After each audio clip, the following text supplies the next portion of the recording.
Reporte módulo número 7. La sabiduría en los ámbitos de lo que nosotros estimamos como Nuevo Testamento. Y digo nosotros estimamos porque vos ya sabés que el Nuevo Testamento, genuino y activo, no estructural, comienza después de la cruz, concretamente en el libro de los Hechos. No obstante, siempre viene de la mano de lo que Jesús encarnado transmite con su sola presencia y palabra. Y Él les dice a sus discípulos que les dará palabra y sabiduría, y que ambas cosas determinarán que absolutamente nadie pueda resistirla o contradecirla. Claro, me doy cuenta de tu inmediata pregunta. ¿Eso sigue vigente, hermano? Mi respuesta es absolutamente vigente. Entonces percibo la siguiente pregunta. ¿Y entonces por qué cuando damos palabra o predicamos, si encontramos dura resistencia, a veces muy dura de derrotar, y contradicciones que incluso nos hacen pensar seriamente en nuestro mensaje? ¿Por qué? Mi respuesta, casi elemental de tan simple, es porque nosotros, en una enorme mayoría de oportunidades, no predicamos verdadera palabra de reino, sino un pastiche que las iglesias armaron bajo la excusa de que así es más atractivo. Y porque no desplegamos poder de Dios en nuestras vidas testimoniales, sino apenas algunos estudios superiores en teología. Sumamente clarificadora es la vivencia de Esteban, el mártir que vos conocés. Sabés cómo concluirá esta historia, ¿no? Con encumbrados religiosos sobornando a gente para que declare en contra de Esteban, acusándolo de blasfemo, y así poder conseguir autorización para apedrearlo y matarlo, para lapidarlo. Y todo porque este hombre cometió el sacrilegio de hablarles a un grupo de hombres infatuados por su sabiduría humana, con la contundencia y la irresistible evidencia de la palabra genuina, plena en sabiduría. Sobre esta palabra, en uno de los textos, los comentaristas prestigiosos consignan que el término usado para traducir sabiduría aquí es sopía, PH, sofía, y tiene que ver con práctica, prudencia, habilidad, entendimiento penetrante. La instrucción cristiana, una aplicación acertada del conocimiento, un entendimiento profundo de la naturaleza verdadera de las cosas. A menudo, en la Biblia, a la sabiduría se la asocia con el conocimiento, anticipando nuestra necesidad de ser guiados de dirección y conocimientos. Dios nos dice que pidamos sabiduría y nos asegura que nuestra petición obtendrá amplia recepción. Correcto esto, a mi juicio, aunque te diría escueto y falto, obviamente, de revelación divina. En otro orden, Pablo les dice a los corintios que está escrito en la palabra de Dios que Dios destruirá la sabiduría humana o humanista de los sabios. Esto incluye a los científicos, Pero además, va más allá en su advertencia. Porque, a ver, entiéndase bien, lo que Dios da, normalmente, son advertencias, no cosa juzgada o sentencia ejecutada.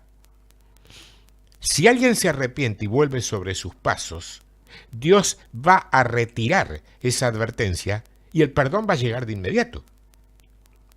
Y añade que desechará, dejará a un costado, no incluirá en, no contará con el entendimiento de los entendidos. ¿Y por qué se las agarraría a Dios con el entendimiento si en otros textos parecería ser como que lo demanda o lo recomienda a su pueblo?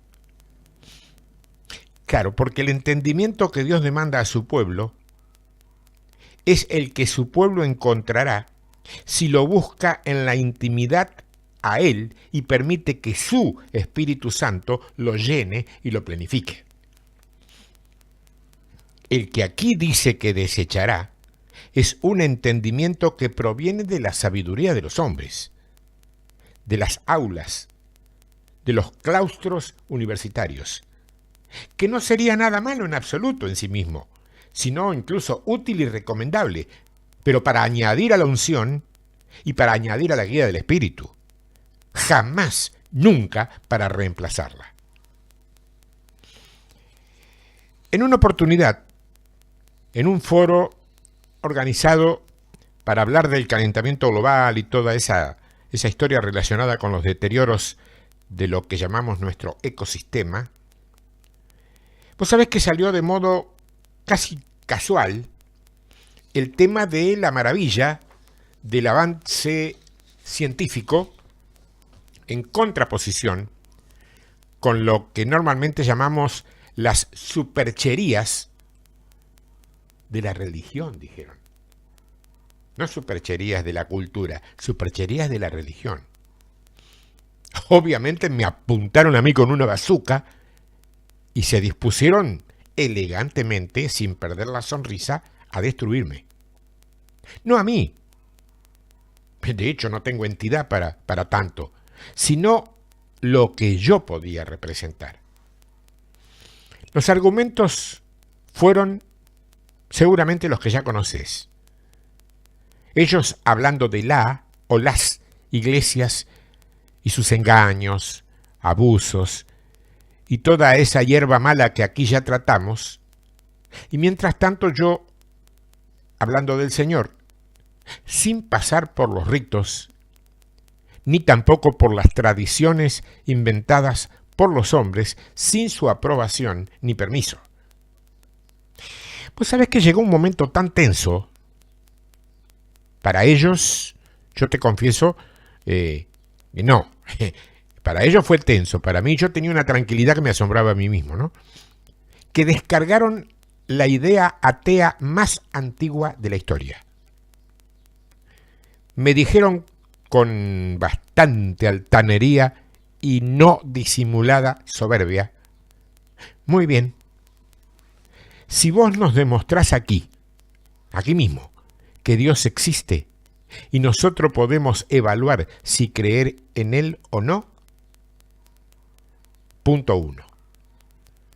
O sea, yo tenía que demostrar que Dios existía para que ellos pudieran evaluar si creer en Él o no. Y yo repliqué casi en un murmullo, ¿viste? Sin levantar demasiado la voz: estoy solo contra todos ustedes. Ustedes son varios. ¿Puedo pedirles el primero, ser yo el primero en pedirles algo a ustedes, en lugar de que ustedes se aprovechen de la... Se miraron entre ellos y decidieron que sí, que no perdían nada dándome ese derecho y que de paso los haría quedar un poquitito mejor delante de los neutrales. Entonces pedí: ¿podrán en 15 minutos, les doy ese tiempo, demostrarme que Dios no existe con pruebas irrefutables, más allá de hipótesis personales? No pudieron. No pudieron. Con las debidas distancias que el caso amerita, la palabra que Pablo les envía a los corintios se cumplió ese día y en ese lugar. Dios jamás desampara a ninguno de sus hijos. No necesitas títulos, ni credenciales, ni jerarquías para merecerlo, ¿eh? Ninguno de sus hijos. 1 Corintios, en el capítulo 2, y en el verso 6, dice: sin embargo, hablamos sabiduría entre los que han alcanzado madurez. Y sabiduría no de este siglo, ni de los príncipes de este siglo, que perecen. Mira, cuando alguien te pregunte de qué sabiduría estás hablando, si no has pasado jamás por ninguna escuela u universidad, este que te termino de leer será tu texto base. Porque dice que hablamos una sabiduría que está dirigida a los que han alcanzado madurez. ¿Vos tenés conocimiento estadístico respecto a cuántos cristianos maduros existen en las congregaciones, acompañados por otros que todavía no han alcanzado ese nivel? Mira, nadie podría aseverarlo concretamente porque no hay cifras. Pero cualquiera que milite en una congregación, también cualquiera, de cualquier denominación, de cualquier punto del planeta, sabrá perfectamente, pero perfectamente, que son muchos más los inmaduros que los maduros. Y si desean buscar testigos en los distintos ministerios, acá tenés uno. Recibo a diario una regular cantidad de correos y puedo garantizarte que en su gran mayoría, digamos, a ver, un 80%, pertenecen a cristianos más o menos inmaduros, a los que todavía les seduce aquel antiguo orden de pastor, ore por mí. Pastor, ore por mí. Y eso concluye en que esa clase de sabiduría no es la más abundante en nuestros ambientes. Y por si quedaran dudas, añade que esa sabiduría no pertenece a este sistema secular o a este sistema eclesiástico actual. Eso es siglo aquí, siglo. Así como tampoco pertenece a los líderes políticos o religiosos que nacen, viven, se reproducen y mueren. Reitero lo que ya he dicho, pero vale la pena repetir. La sabiduría intelectual no es mala, no es negativa, ni siquiera es contraproducente. Siempre que ocupe un lugar que deben ocupar las cosas de la carne, detrás de lo espiritual. Si se lo antepone, y créeme que en muchos lugares se lo antepone, se convierte en ídolo. Y la idolatría, hasta donde yo sé, sigue siendo un pecado grave. Después nos encontramos con otra faceta de la sabiduría divina, su misterio. Su misterio, un permanecer oculta a los ojos del común denominador de las personas. Pregunto, ¿por qué sucede esto? Claro, ¿por qué sucede esto? Porque el que participa activamente en la provisión de esta clase de sabiduría es el Espíritu Santo de Dios. Y solamente todo aquel que lo tenga en su ser interior, como producto y resultado de haber entregado de verdad su vida a Jesucristo, podrá acceder a sus comunicaciones, a sus directivas, a sus revelaciones y esencialmente lo que la palabra rescata con mayor nitidez, su guía a toda verdad.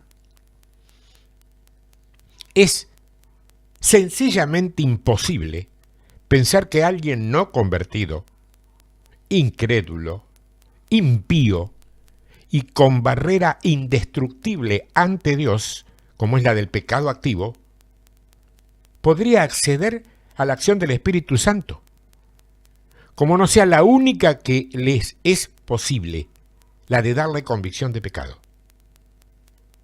Por eso todo esto, para los que no pueden aceptar o creer en nuestro Dios, es algo lleno de misterio. Pero fíjate, curiosamente, en cada ocasión que la palabra misterio está inscripta en algún texto bíblico, conjuntamente o muy cerquita de ella por ahí en la zona, se encuentra la otra, la que permanentemente la acompaña, ya que forma parte de su mismo contexto y es la revelación. Un misterio divino no puede ser descubierto ni develado. Solamente se hará visible cuando sea revelado. Revelado. Alguien buscó en diccionarios del idioma español el significado de la palabra multiforme. Bueno, si lo buscaron, habrán comprobado que en una gran cantidad de ellos, diccionarios, y hablo de los buenos, de los reconocidos, no figura. Esa palabra no figura. En otros, los menos, dice que multiforme es un adjetivo que evidencia algo o alguien de muchas y variadas formas. Bueno, esto es suficiente para nuestro estudio. Estamos hablando de la sabiduría de Dios. Y por lógica, asociación de ideas, cualquier persona medianamente instruida intelectualmente determinará que la sabiduría de Dios tiene que ver estrictamente con cosas o asuntos de la religión. Y que por consecuencia, si él o ella no son creyentes, o simplemente son ateos, escépticos o agnósticos, esa sabiduría no tiene nada que ver con sus vidas. Mira, lamento informarles que no. Lamento informarles que no es así. Porque cuando dice la Biblia que la sabiduría de Dios es multiforme, lo que te está diciendo es que puede manifestarse de muchas y variadas formas. Y eso, créase o no, incluye al mundo secular y a todo su andamiaje irrespetuoso, incrédulo y pagano. ¿O no sos testigo de muchas personas que vos conocés muy bien, que son bendecidos en casi todo lo que hacen y que jamás pisaron una iglesia, ni creyeron en Dios alguno, y que solamente tienen por norma vivir bajo valores y principios que en origen son patrimonios de Dios? Yo conozco gente así. Soy amigo de gente así. Y utilizan en algunas decisiones esa sabiduría que en algunas de sus formas está allí a su disposición. ¿Y sabes qué? Funciona. Funciona. Te llevo al libro de Ezequiel, capítulo 28, verso 17. Ezequiel 28, 17. Dice: se enalteció tu corazón a causa de tu hermosura, corrompiste tu sabiduría a causa de tu esplendor. Yo te arrojaré por tierra, delante de los reyes te pondré para que miren en ti.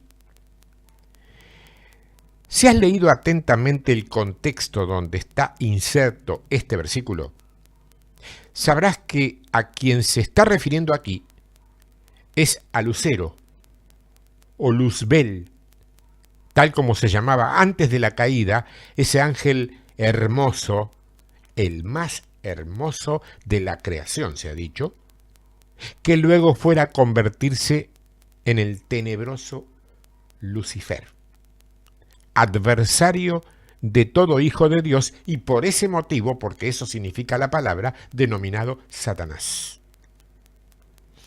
Dice que el corazón de Lucero se enalteció por causa de su hermosura. Escúchame, sigue ocurriendo eso con las personas de ambos sexos, ¿eh? Exactamente lo mismo. Se ve mucho en los ambientes de actrices y actores, o el de modelos, los modelos. Pero ahora presta atención a lo que se añade, porque dice que corrompió su sabiduría. Pregunto, ¿qué sabiduría tenía Lucero antes de que se corrompiera? Tenía la sabiduría de Dios, es más que obvio. Era la sabiduría de Dios. ¿Y qué clase entonces de sabiduría despliega hoy Satanás? La antigua sabiduría de Dios, pero corrupta. ¿Se entiende? ¿Podemos criticarle o censurarle eso? Sí, podemos. Claro que podemos, pero siempre y cuando nosotros no hagamos lo mismo con el Evangelio, con su doctrina. Porque eso y no otra cosa es lo que está sucediendo hoy en una gran parte del ambiente llamado cristiano. Parten de la base de un evangelio genuino, pero después lo corrompen, lo tergiversan y lo convierten en una doctrina de demonios a las que tantos y tantos y tantos cristianos fieles, sinceros, honestos, pero demasiado cómodos para mi gusto, han adherido sin saberlo. Si no tenés intimidad con el Padre, no sabés cómo piensa. Y si no sabes cómo piensa el Padre, te vas a creer cualquier interpretación conveniente de cualquier hombrecillo ambicioso. Acompáñame ahora al libro de los Salmos, concretamente al Salmo 111. Allí vamos a leer el verso 10. Salmo 111, 10. Dice: el principio de la sabiduría es el temor de Jehová. Buen entendimiento tienen todos los que practican sus mandamientos. Su loor permanece, leamos bien, para siempre. Lo repito, el principio de la sabiduría es el temor de Jehová. Buen entendimiento tiene todos los que practican sus mandamientos. Su loor permanece para siempre. Muy bien. Y aquí finalmente llegamos al punto clave de este capítulo.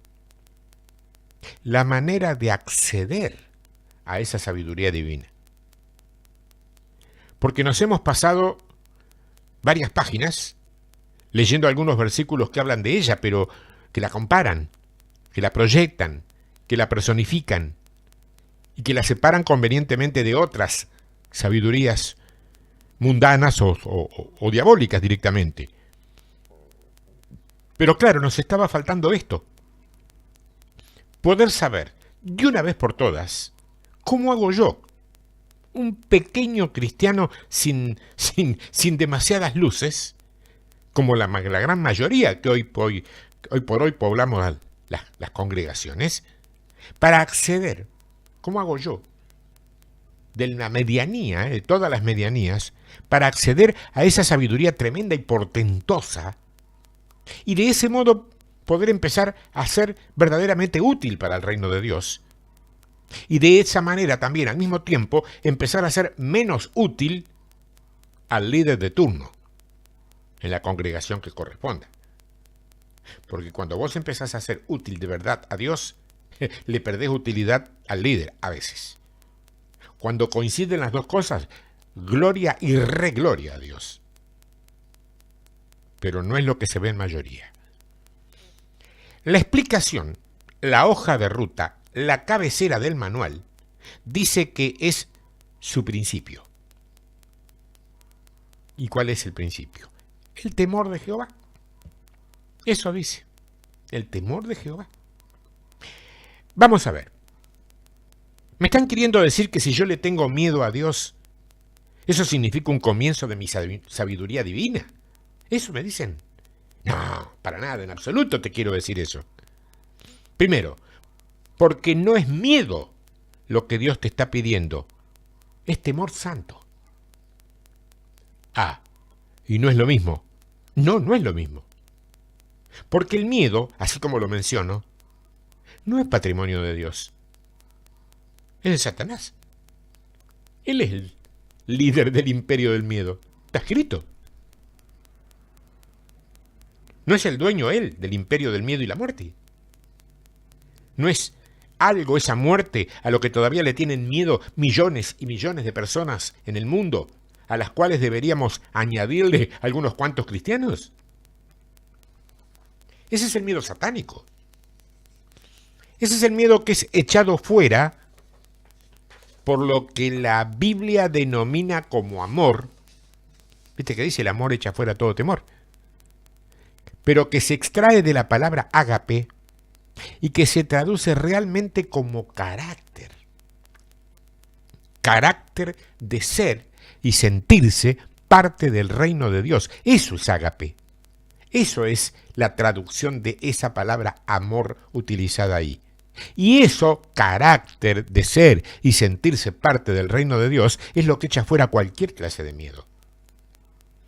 Pero de lo que yo te estoy hablando aquí, como principio, que no es inicio, sino patrón, base, fundamento de la sabiduría divina, estoy hablando de reverencia. Hablar de las cosas de Dios, actuar y moverse en las cosas de Dios con un sentimiento muy claro de reverencia. Y hasta donde yo conozco, reverencia no es esa inclinación ceremonial y hasta protocolar que hemos visto realizar a religiosos de todos los colores, pero también hemos visto a muchos asiáticos que la tienen incorporada como forma habitual de saludo. No estoy hablando de esa reverencia. Nuestra reverencia es la veneración singular a una persona o cosa que consideramos y estimamos por encima de todo lo conocido. Ese es nuestro Dios. Al menos ese es mi Dios. Y a partir de esa reverencia, abrimos un sendero productivo y propiciamos que nuestro Padre Celestial pueda utilizarlo para enviarnos gramos, kilos o toneladas de su sabiduría. De su sabiduría. Reverencia, en todo caso, sería también declarar con total sinceridad que ninguno de nosotros está capacitado para saber con exactitud qué hará Dios en cada caso.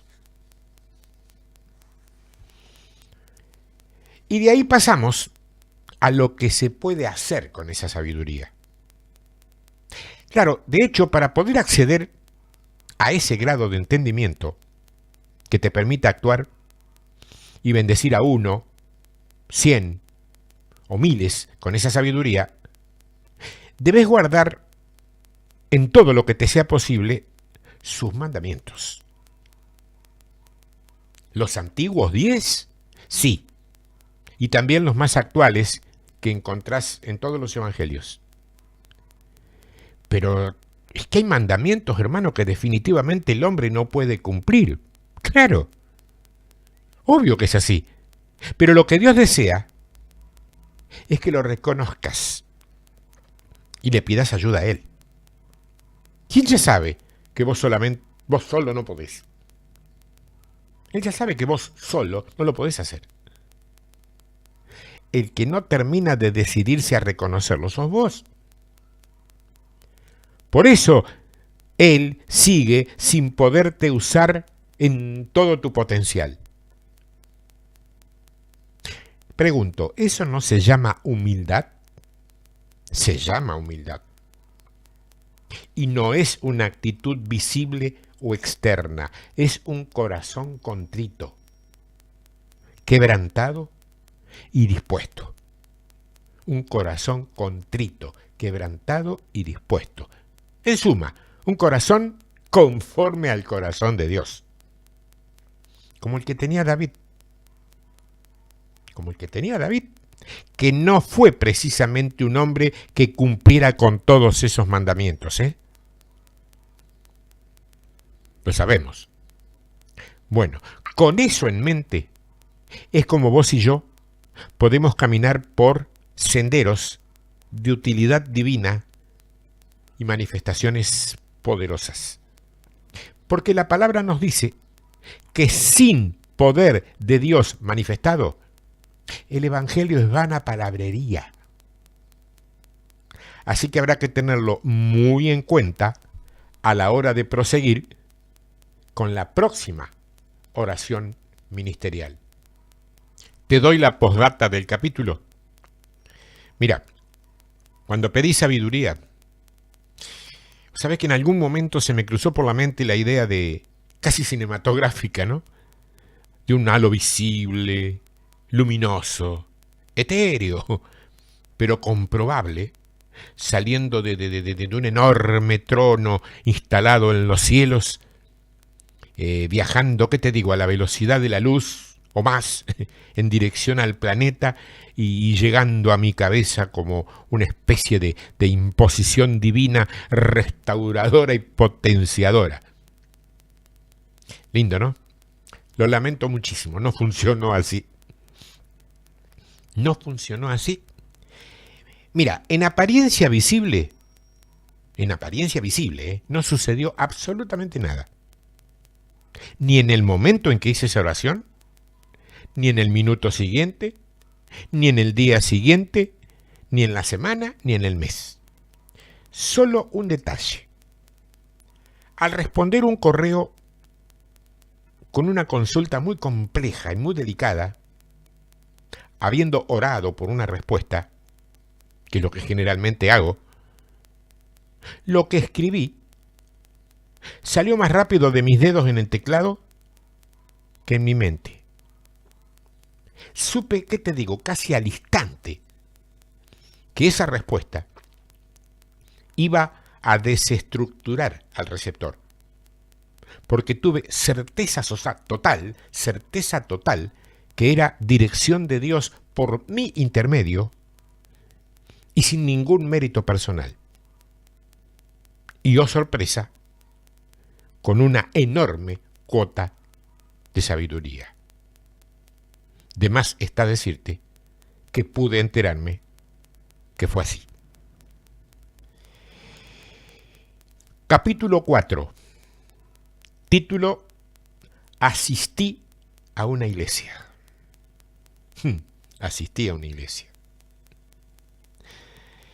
En esta parte del trabajo quiero, a través de un escudriñar en las profundidades de las Escrituras, porque es para eso que estoy aquí y también es para eso que vos me lees o me escuchás, quiero traerte una visión clara, concreta y precisa de lo que debe ser la iglesia según la óptica de Dios, que vale la pena aclararte, no siempre está vinculada con la visión de algunos hombres que dicen representarlo. Ya sé que cuando te dije o leíste el título de este capítulo, pensaste de inmediato, ¿pero cómo? ¿No era que este hermano no se congrega en ninguna iglesia estructural o tradicional? Déjame decirte que esto sigue exactamente así. No ha cambiado nada. Pero alguna vez asistí a una congre, como se le llama cariñosamente ahora. Y que si bien eso me trajo hasta donde hoy estoy, también me proporcionó elementos para hablar de ciertos aspectos con toda la autoridad de haber formado parte de ellos o, en todo caso, haberlos observado de manera directa. Ahora bien, al ver esta introducción, tengo que entender que, pese a no ir a templos, este buen hermano Martínez tiene una iglesia entonces. Eso va a pensar más de uno que me lee y me escucha. Va a decir, ¿cómo? Yo estoy entendiendo que, aunque no vaya a templos, dice que tiene una iglesia. Claro que la tengo. Pero por supuesto, si no la tuviera, por mejor persona que fuera, no heredaría el reino de los cielos, ni podría servir al Señor. Lo que ocurre es que todavía tenemos una diferencia entre vos y yo que en algunas situaciones no nos permite entendernos del todo bien. Cuando yo digo iglesia, veo conglomerado humano, adorador de Dios en espíritu y verdad, diseminado a lo largo y ancho del planeta, mientras que cuando vos escuchás o leés iglesia, todavía ves congregación local, pastor, púlpito, banco, coritos y diezmos mensuales. Y puedo asegurarte que de ninguna manera una cosa y la otra están mancomunadas. A veces, todo lo contrario.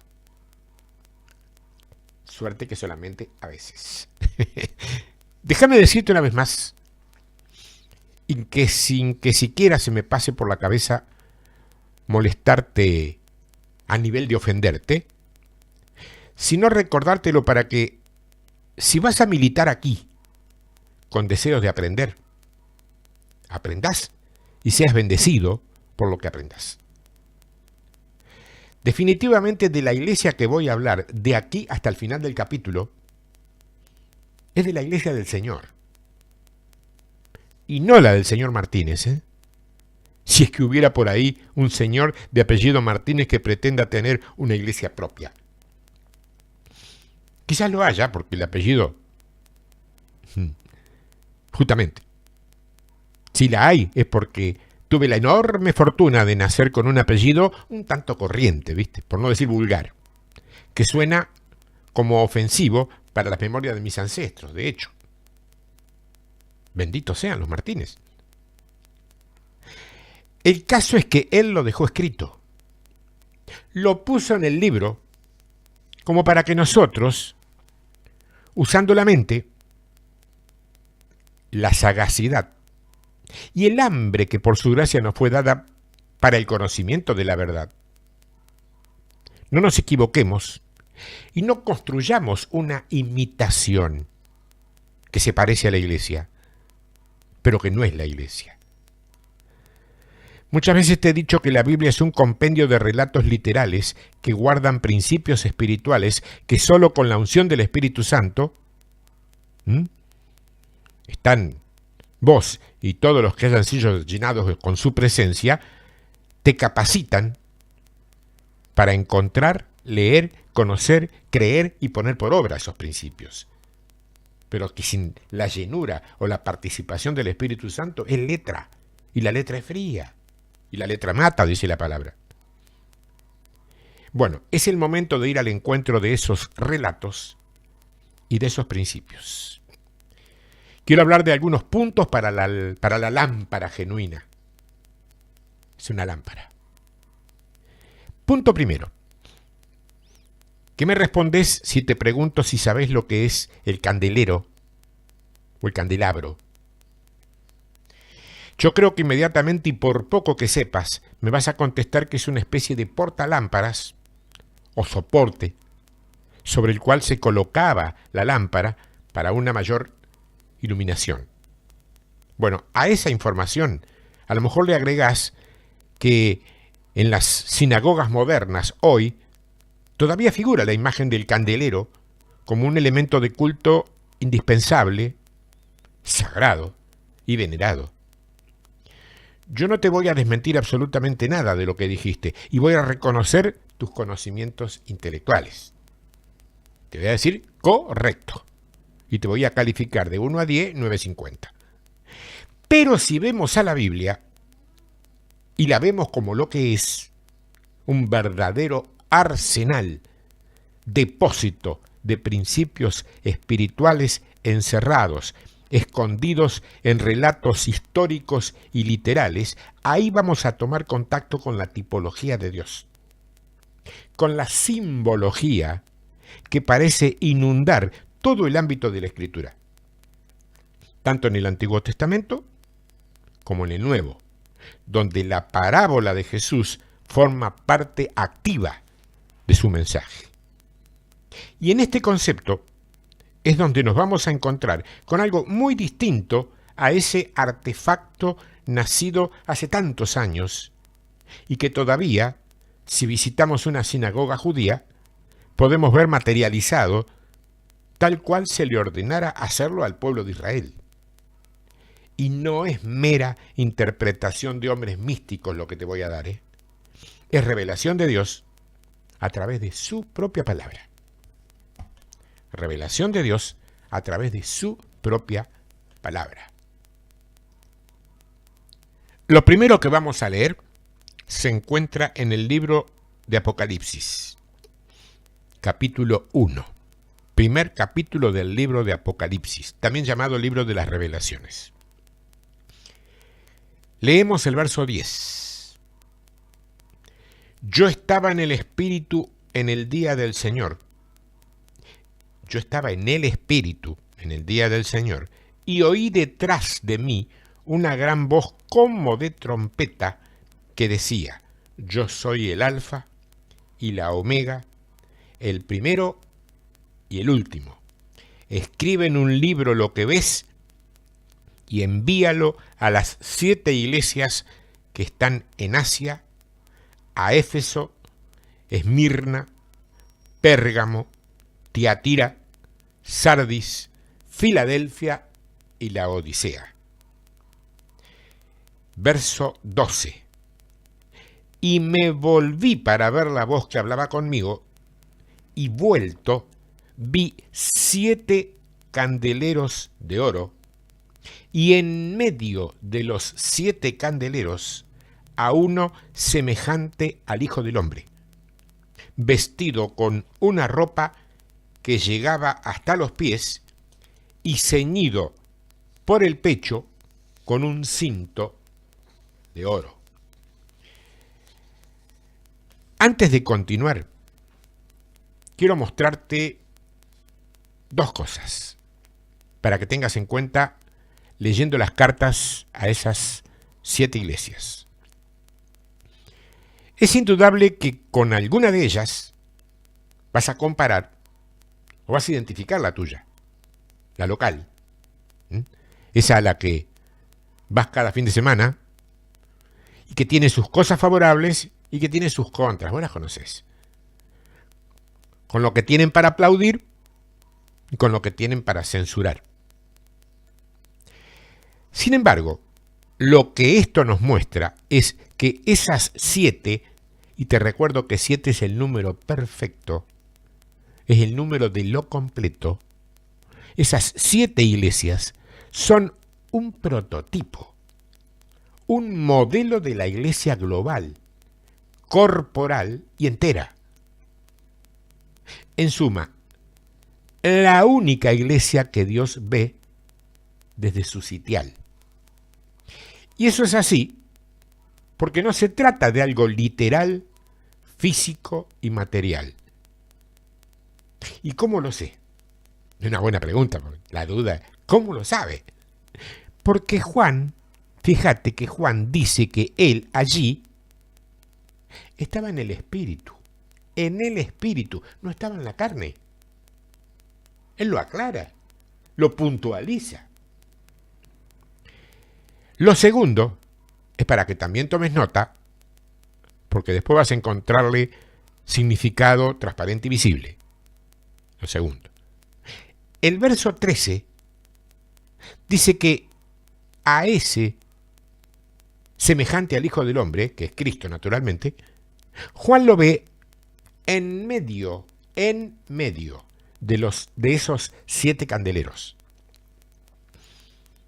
Y quiero que aprendas a leer bien tu Biblia, porque a los que la leen de manera deficiente, a ellos le debemos de alguna manera la conformación de tanta doctrina que ha dividido a tanta denominación y hasta credos. Dice que estaba en medio de esos 7 candeleros, no en el medio, que es como interpretaríamos en el centro o en su zona central. No, no, no. En medio. Lo que equivale a decir formando parte. En medio es formando parte. Y dice el verso 16. Tenía en su diestra 7 estrellas. De su boca salía una espada aguda de 2 filos, y su rostro era como el sol cuando resplandece en su fuerza. ¿Qué tenemos hasta aquí? 7 candeleros. 7 estrellas ahora, y una espada aguda saliendo de su boca. Esta espada, eso sí ya lo sabemos, es su palabra. Elemento básico donde se fundamenta la razón de ser del Evangelio, su palabra. Por encima de todo lo demás, ¿eh? Por encima de todo lo demás. Da tomando nota, por favor. Y esto no es, ni debería ser para nadie ninguna novedad. Pero lamentablemente hay que repetirlo hasta el hartazgo. Porque evidentemente el pueblo es altamente desmemoriado.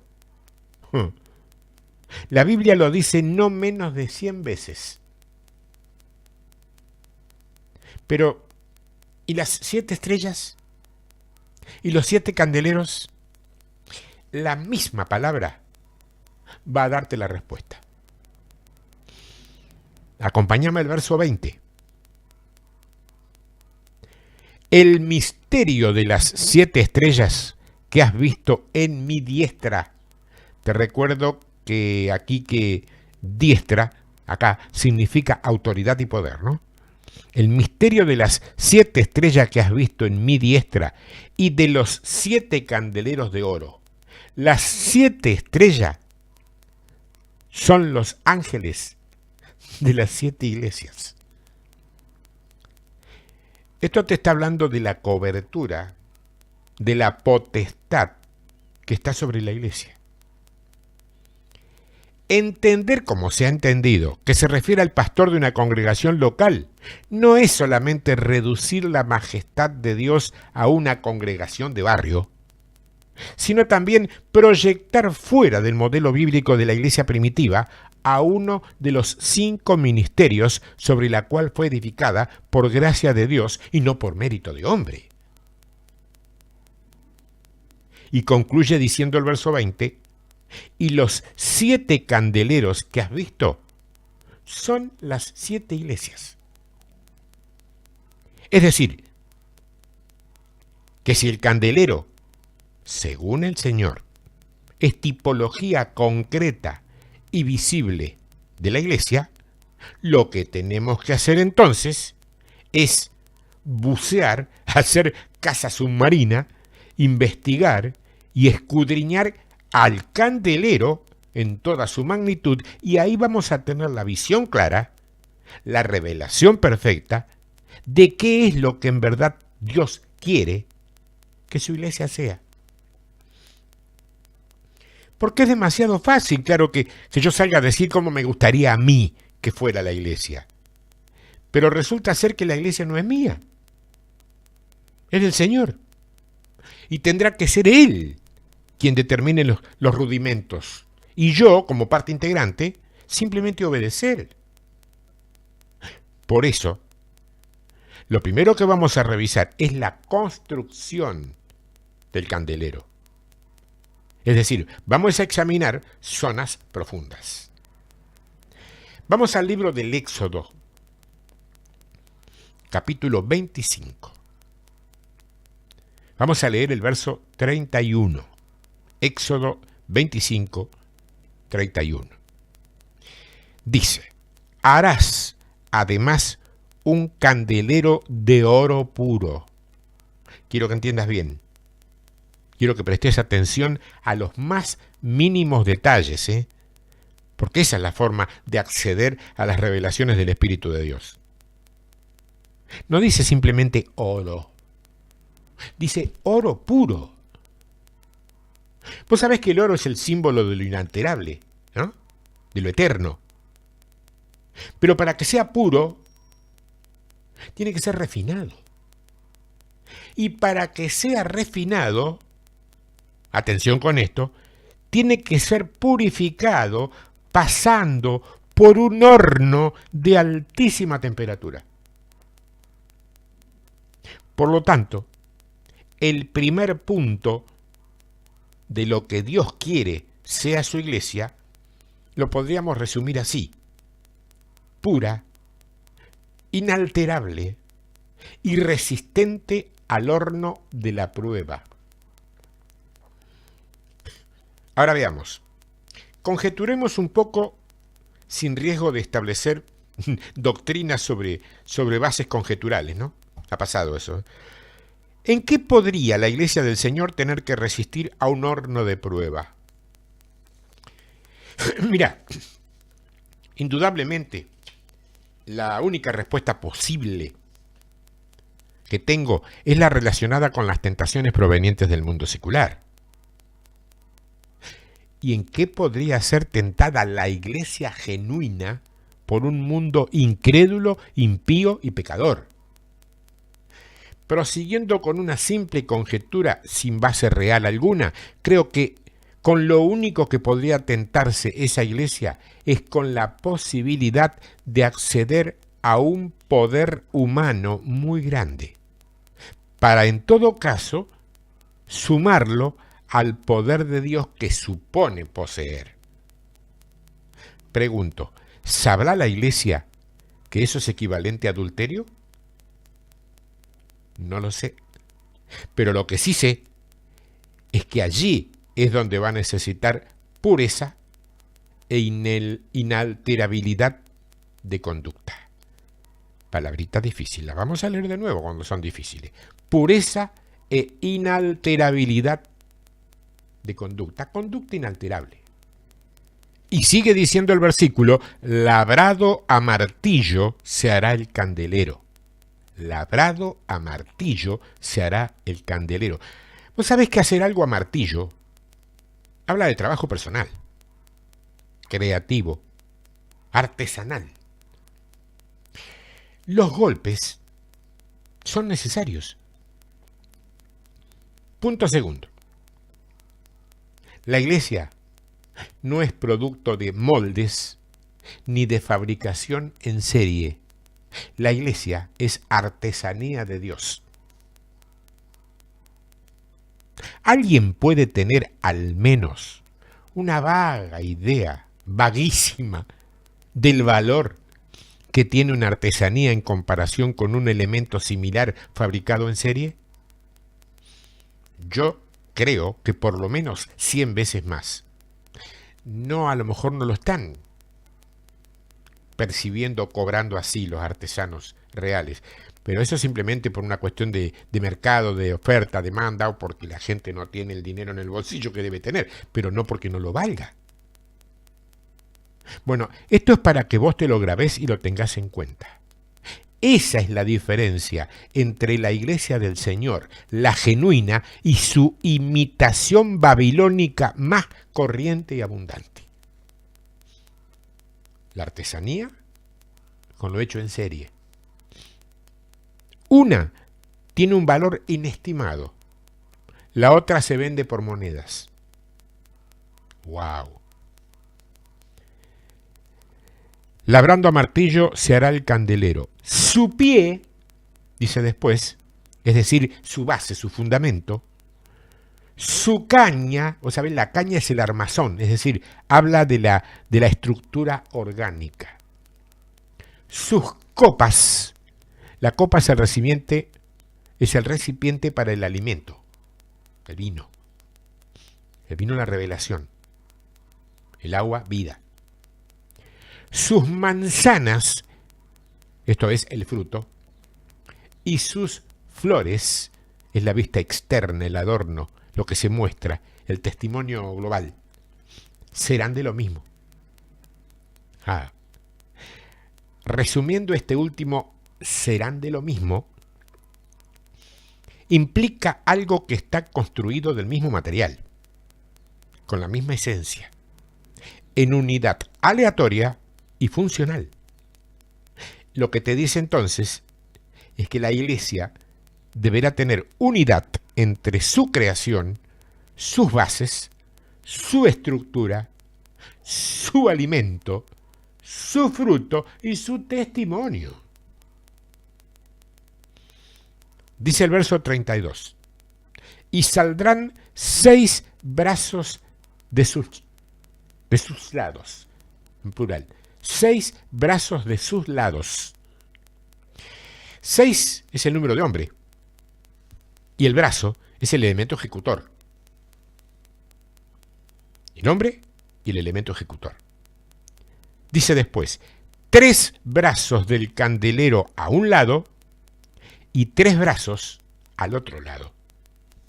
Esto habla de reparto equitativo de trabajo, que naturalmente deberá ser ejecutado por hombres.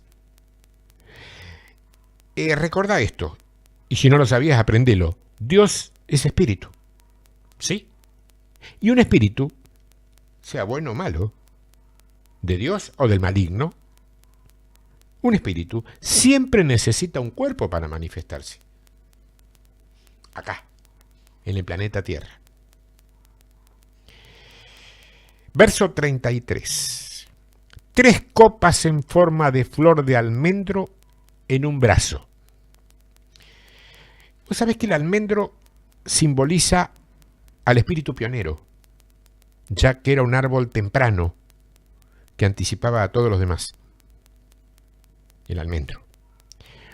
Una manzana y una flor, así en los 6 brazos que salen del candelero. Acá nos encontramos con el tercer punto identificatorio de la iglesia que Dios quiere hoy.